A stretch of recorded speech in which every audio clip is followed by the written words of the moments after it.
ગોસ્વામીનો મારે પરિચય આપવો છે કે તમારે કોઈ પણ એક્ટરની રેન્જ માપવી હોય ને તો હું તમને ખાલી 2 એક્ઝામ્પલ આપું.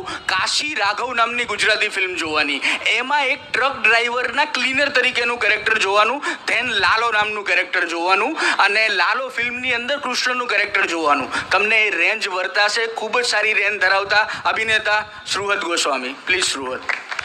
થેન્ક યુ બહુ તુષારભાઈ, સરસ, બહુ સરસ, બહુ સરસ. બહુ વધારે વખાણ કરી દીધા. પણ હું એટલું કહીશ કે છેલ્લા લાલો, લગભગ 10 વર્ષથી અમે એક સપનું જોયું હતું આખી ટીમે કે એક ફિલ્મ સાચી વાત બનાવી છે. છે, સપનું જ સફળ અને થાય છે અને ફિલ્મ પૈસા બનાવી એ નાની માના ખેલ નથી. અમે લોકોએ સતત મહેનત બહુ કરી છે મહેનત 10 કરી વર્ષ, એનું ફળ અને મળ્યું. અત્યારે જઈને છેલ્લા 2 કનૈયા વર્ષથી અમે આ ફિલ્મ પર લાગેલા હતા, અને 10 ઓક્ટોબરે ફિલ્મ રિલીઝ થઈ છે, અત્યારે થિયેટર્સમાં જ છે.